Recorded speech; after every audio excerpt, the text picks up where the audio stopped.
Hello everyone, स्वागत है आप सभी का एग्जाम गुरु यूट्यूब चैनल में। दोस्तों, इंडियन एयरफोर्स की तरफ से एफकेट 2023 का ऑफिशियल नोटिफिकेशन कुछ दिन पहले ही आ गया था और इसके ऑनलाइन फॉर्म फिलिंग का डेट भी 30 जून को ओवर हो चुका है। आने वाले अगस्त सितंबर के महीने में आप सभी के एग्जाम कंडक्ट करवाए जाएंगे। सो गाइज, अगर आप भी इस एग्जाम की तैयारी कर रहे हो तो इस वीडियो में मैं आपको इसके प्रीवियस ईयर में पूछे गए क्वेश्चंस का सॉल्यूशन करवाने वाला हूँ। यह एग्जाम आपका फरवरी 2023 में हुआ था, जो कि बिल्कुल हाल ही में कंडक्ट करवाया गया एग्जाम है। दोस्तों, वीडियो देखने के बाद आपको आइडिया लगेगा कि एफकेट के एग्जाम में क्वेश्चंस का लेवल क्या रहता है और कहां से आपको इसकी तैयारी करनी है। इसके साथ ही अगर आप इन सारे क्वेश्चंस का पीडीएफ डाउनलोड करना चाहते हैं तो पीडीएफ मैं अपने टेलीग्राम चैनल पर अपलोड कर दूंगा। टेलीग्राम चैनल का लिंक आपको इसी वीडियो के डिस्क्रिप्शन बॉक्स में मिल जाएगा। चलिए दोस्तों, अब ज़्यादा टाइम स्पेंड ना करते हुए आज का वीडियो स्टार्ट करते हैं। सो देखिए, यहाँ पर सबसे पहला क्वेश्चन आया था जो कि वार एक्सरसाइज से रिलेटेड था। अब इस क्वेश्चन में मैच द फॉलोइंग थे, जिसमें दोस्तों एक है सिम्बेक्स। दोस्तों, यह जो सिम्बेक्स युद्ध अभ्यास है वो इंडिया एंड सिंगापुर के बीच में कंडक्ट करवाया जाता है। सेकंड दिया गया था संप्रीति वार एक्सरसाइज, जो कि इंडिया एंड बांग्लादेश के बीच में कंडक्ट करवाया जाता है। और एक और यहाँ पर युद्ध अभ्यास है जिसका नाम ही है युद्ध अभ्यास, ठीक है ना। तो एक कंडक्ट करवाया जाता है इंडिया एंड यूएसए के बीच में। ये था एफकेट का पहला क्वेश्चन। फिर इसके बाद सेकंड क्वेश्चन पूछा गया था कि who is the first women to climb Mount Everest in the world. दोस्तों, वर्ल्ड में माउंट एवरेस्ट को क्लाइंब करने वाली यानी कि चढ़ाई करने वाली पहली महिला कौन थी? इस पहली महिला का नाम है दोस्तों जंको तैयबी, जो कि जापान की एक नागरिक हैं। तीसरा क्वेश्चन पूछा गया था who got the Nobel prize in medicine in 2022, यानी कि 2022 में चिकित्सा के क्षेत्र में नोबेल प्राइज किसे मिला है? तो करेक्ट आंसर है इस क्वेश्चन का वेंटे पावो। इसके बाद अगला क्वेश्चन आया था which state shares boundary with Jharkhand. Jharkhand के साथ में कौन कौन सी स्टेट की बाउंड्री लगती है, यह क्वेश्चन पूछा गया था। तो यहाँ पर हो जाएगा झारखंड के नॉर्थ में बिहार पड़ता है, उत्तर प्रदेश एंड छत्तीसगढ़ पड़ेगा इसके वेस्ट साइड में, झारखंड के साउथ साइड में उड़ीसा है एंड इसके ईस्ट साइड में वेस्ट बंगाल है। इसके बाद अगला क्वेश्चन आया था 5 number who presided Karachi session of Congress in 1931। जो 1931 में इंडियन नेशनल कांग्रेस का कराची सेशन हुआ था, इसकी अध्यक्षता किसके द्वारा की गई थी? तो इसकी अध्यक्षता की गई थी सरदार वल्लभ भाई पटेल के द्वारा। इसके बाद अगला क्वेश्चन आया था name the capital of Kyiv. दोस्तों, कीव अभी काफी चर्चा में रहा है, इसी वजह से इसका कैपिटल का नेम यहाँ पर पूछ लिया गया था। तो कीव का कैपिटल है दोस्तों यूक्रेन। इसके बाद अगला क्वेश्चन है 7th number who among the following was the member of Kasturi Rangan committee. तो यहाँ पर दोस्तों जो एनईपी है ना, न्यू एजुकेशन पॉलिसी, इसकी कमेटी के मेंबर कौन थे? अब एग्जैक्ट ऑप्शन तो मुझे नहीं पता है कि एग्जाम में क्या आया था, बट क्वेश्चंस मैंने आपको करवा दिए हैं। इसके सारे मेंबर्स के नाम आप लोग एक बार गूगल में देख लेना। इसके बाद अगला क्वेश्चन आया था कि zircon missile belongs to which country. दोस्तों, यह जो जिरकॉन मिसाइल है यह बिलोंग करता है रशियन नेवी से। फिर इसके बाद अगला क्वेश्चन आया था chemical formula of ozone. Ozone का केमिकल फॉर्मूला का नाम बताना है, तो यह हो जाएगा दोस्तों O3।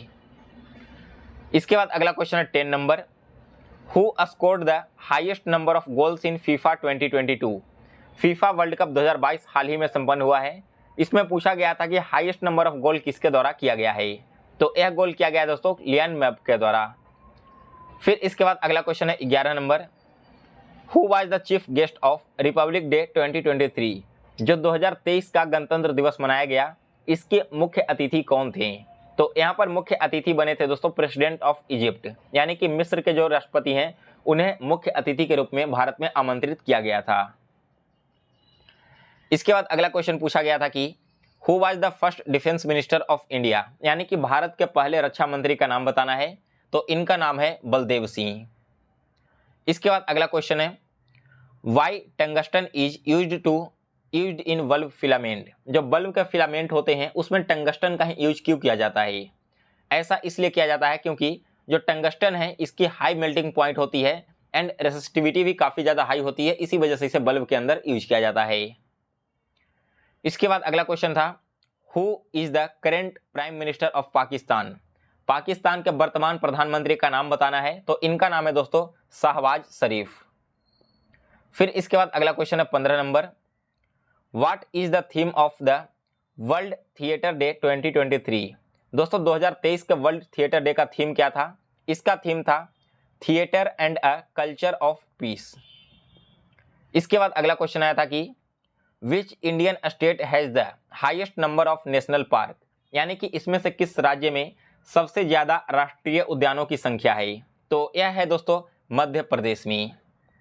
नेक्स्ट इसके बाद अगला question 17 number, who is the current chief of DRDO?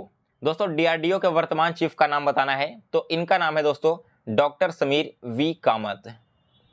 फिर इसके बाद अगला क्वेश्चन पूछा गया था कि EMB 135 aircraft belongs to which country? दोस्तों यह जो EMB 135 एयरक्राफ्ट है यह बिलोंग करता है ब्राजील देश से।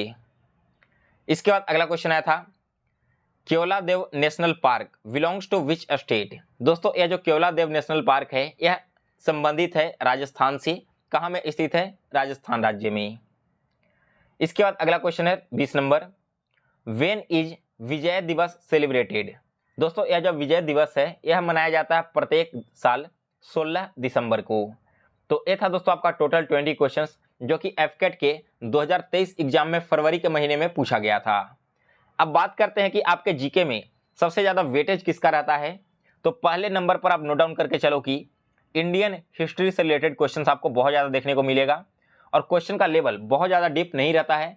अगर आप मॉडर्न हिस्ट्री को अच्छे से पढ़कर जा रहे हो ना तो आपके 2 से 3 क्वेश्चंस डायरेक्ट इसी से देखने को मिल जाएंगे।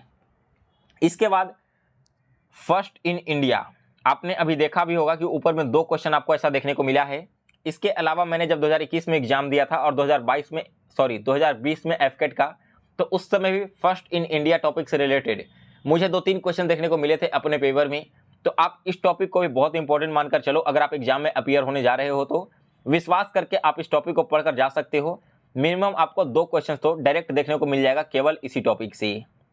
इसके अलावा जितने भी नए अपॉइंटमेंट होते हैं वो आपके करंट अफेयर्स में पूछे जाते हैं। जैसे अभी मैंने आपको बताया था ना डीआरडीओ के चीफ के बारे में, तो उनकी नियुक्ति बहुत ज़्यादा दिन नहीं हुई है, कुछ दिन पहले ही हुई थी और इसी वजह से करंट अफेयर्स के रूप में आपका एक क्वेश्चन पूछ लिया गया था। तो ये था दोस्तों आपका कुछ इंपॉर्टेंट टॉपिक जिससे कि हमेशा से आपके एग्जाम में क्वेश्चन बनते हैं। इसके अलावा एक जो आपका यूनिवर्सल टॉपिक है वो है दोस्तों डे एंड थीम। इस टॉपिक से आपको मिनिमम एक क्वेश्चन तो गारंटेड आएगा और कई बार क्या होगा ना कि एक डे पूछ लिया जाएगा किसी का और एक थीम पूछ लिया जाएगा। तो इस टॉपिक को भी आप बहुत अच्छे से कवर करके जाना, यहाँ से भी आपके 1-2 क्वेश्चन बन जाएंगे। एक्चुअली में दोस्तों जो एफकेट का पेपर होता है ना ये आपका एसएससी और रेलवे ग्रुप डी जैसा नहीं है कि आपको इसमें सारे टॉपिक्स पढ़कर जाने हैं, सारे क्वेश्चन सॉल्व करने हैं। आपको भी पता है कट ऑफ 50% रहता है। अगर आप 60% भी स्कोर कर लेते हो तो फाइनल सिलेक्शन के लिए बिल्कुल तैयार हो।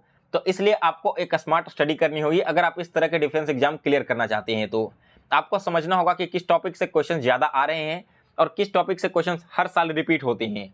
केवल आपको सबसे पहले उन्हीं टॉपिक को ध्यान रखना है, वो टॉपिक आपका कवर हो जाता है, उसके बाद भी टाइम बचे तब आप वैसे टॉपिक की ओर मूव करोगे जिससे क्वेश्चन कभी कभी आते हैं या फिर ना के बराबर पूछे जाते हैं। अगर आप केवल इंपॉर्टेंट टॉपिक भी कवर करके जाओगे ना तो आपका रिजल्ट वहीं से हो जाएगा। तो इसलिए मैंने यहाँ पर आपको एक जीके का प्रीवियस ईयर क्वेश्चन करवा दिया है। अगर आप चाहते हो कि इस बार के एफकेट एग्जाम के लिए मैं आपको जीके का कंप्लीट सीरीज इस चैनल पर उपलब्ध करवाऊं तो आप मुझे एक बार कमेंट करके बता देना। तो गाइज फिलहाल इस वीडियो में बस इतना ही। अगर आपको यह वीडियो पसंद आया हो तो इसे लाइक और शेयर करें। मिलते हैं दोस्तों फिर से एक नए वीडियो में, तब तक के लिए जय हिंद जय भारत।